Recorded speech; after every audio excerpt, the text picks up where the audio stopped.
الحمد للہ رب العالمین والصلاة والسلام علی رسولہ الکریم اما بعد فاعوذ باللہ من الشیطان الرجیم بسم اللہ الرحمن الرحیم عزیزان گرامی قدر السلام علیکم ورحمۃ اللہ وبرکاتہ۔ حضور کریم علیہ السلام کی دعاؤں کی شان قبولیت کا تذکرہ چل رہا ہے۔ اسی طرح حضور کریم علیہ السلام نے ایک دفعہ ثعلبہ بن حاتب کے لیے دعا کی۔ ثعلبہ بن حاتب بارگاہ رسالت صلی اللہ علیہ وآلہ وسلم میں حاضر ہو کر عرض پرداز ہوئے، یا رسول اللہ میرے لیے دعا فرمائیں تاکہ اللہ تعالیٰ مجھے رزق بھی عطا فرمائے اور بیٹا بھی عطا فرمائے۔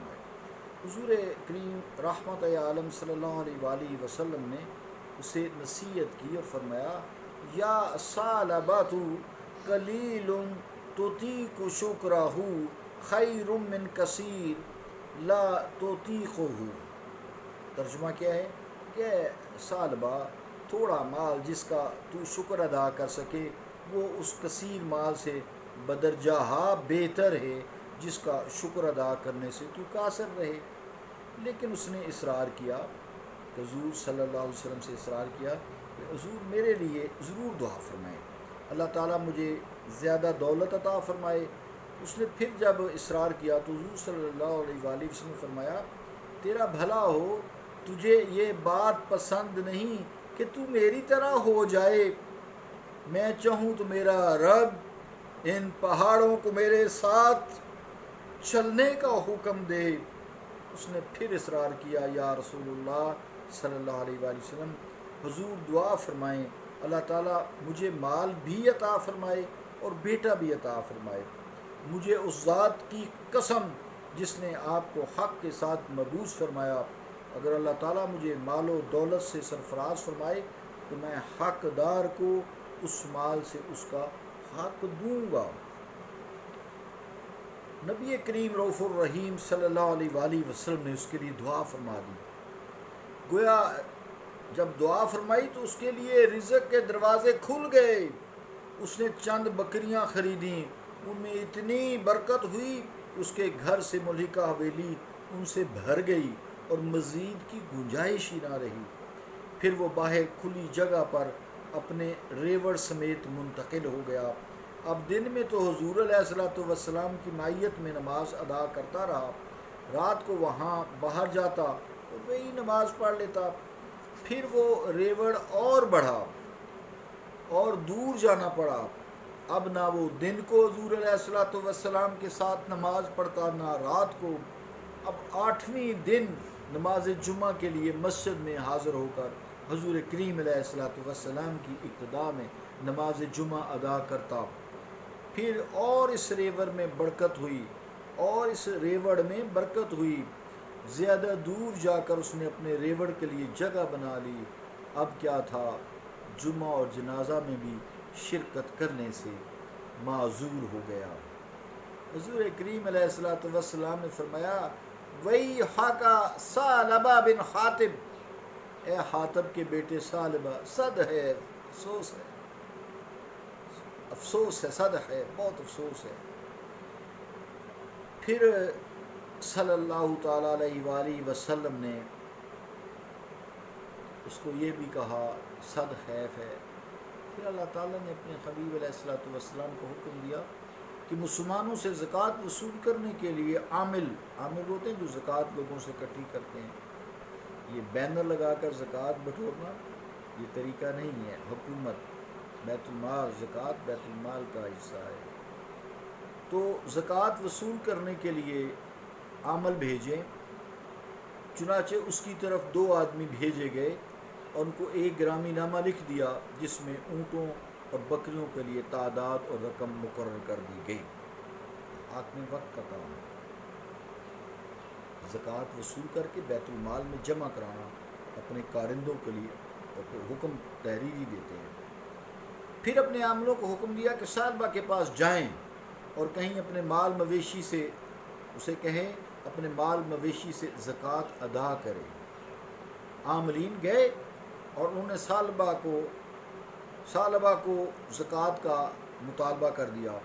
اس نے کہا وہ مجھے آپ جو تحریری حکم ہے یعنی حضور علیہ الصلوۃ والسلام کا خط ہے وہ دکھائیں جو حضور علیہ الصلوۃ والسلام نے لکھ کر دیا ہے.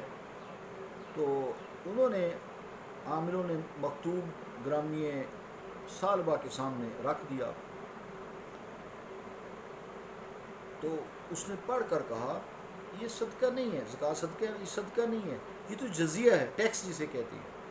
چنانچہ اس نے زکوٰۃ دینے سے انکار کر دیا.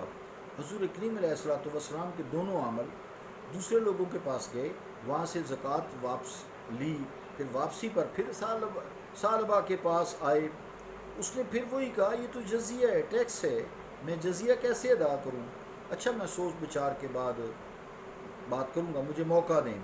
وہ دونوں صاحبان وہاں سے رخصت ہو کر مدینہ شریف تشریف لائے، اور رسول کریم علیہ الصلوۃ والسلام نے جب ان کو دیکھا اس سے پیش کے ان سے گفتگو فرماتے حضور کریم علیہ الصلوۃ والسلام کی زبان اقدس سے نکلا وہی حاکا ثعلبہ بن حاطب کے بیٹے ثعلبہ صد حیف.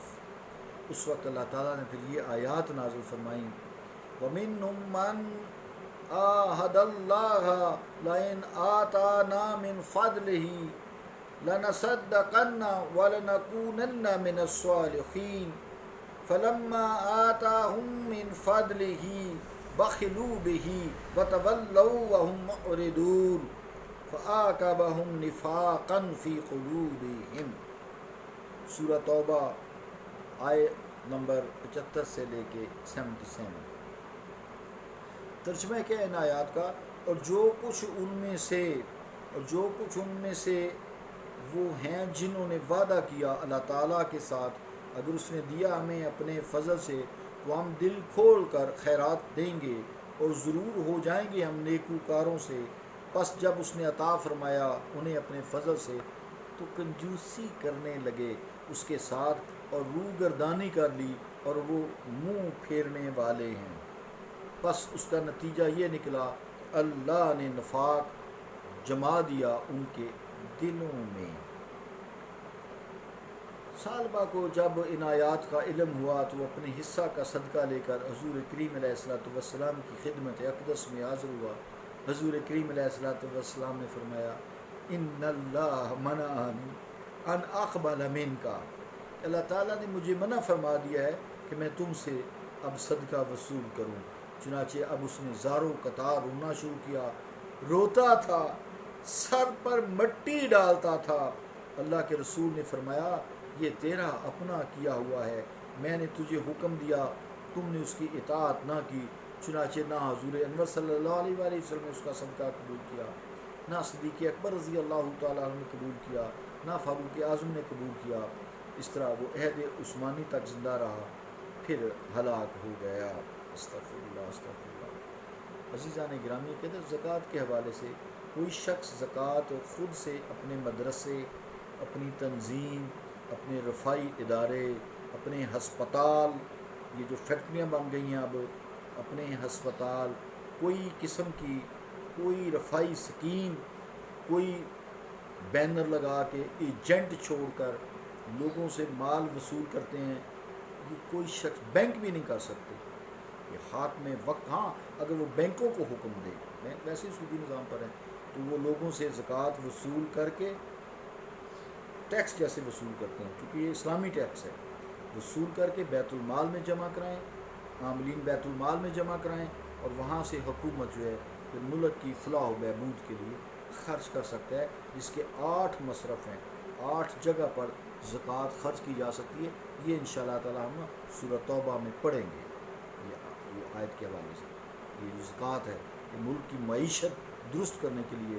آج ہم کافروں کے محتاج ہیں، ان سے سود پر قرضے لیتے ہیں. اس کی وجہ یہ ہے کہ یہ زکوٰۃ درمیان میں سے مولوی، ڈاکٹرز، یہ رفائی، یہ جتنے بھی فوت ہو گئے ہیں، کچھ میں نہیں نام لوں گا، سارے بیچ میں سے اچک لیتے ہیں. انہوں نے ایجنٹ چھوڑے ہوئے ہیں جو سڑکوں پر بھی ڈبے لگا کر بیٹھے ہوئے ہیں.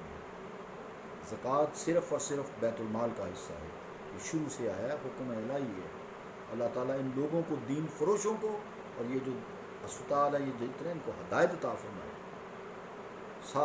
سالبہ کا حال دیکھ لیں جو صحیح جگہ پر زکوٰۃ نہیں پہنچاتے، اس سے ڈریں۔ پھر زمرہ بن سالبہ البہزی کے لیے دعا کی۔ طبرانی روایت فرماتے ہیں رحمۃ اللہ علیہ، ایک روز سب زمرہ بارگاہ رسالت صلی اللہ علیہ وسلم نے حضور عرض کی، یا رسول اللہ دعا فرمائیں اللہ مجھے شہادت نصیب کرے۔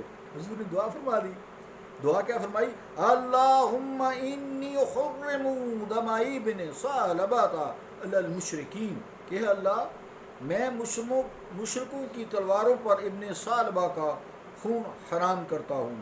یہ کافی مدت تک زندہ رہے، اور جب جہاد میں شریک ہوتے تو بڑی بے جگری سے دشمن کی صفوں میں گھس جاتے اور پھر امن و سلامتی کے ساتھ واپس آ جاتے، انہیں خراش تک بھی نہ آتی تھی۔ حجت اللہ جلد 2 صفحہ 177۔ صلی اللہ تعالی علی رسول خیر خلقہ محمد وعلی آلہ واصحابہ اجمعین برحمتک یا ارحم الراحمین۔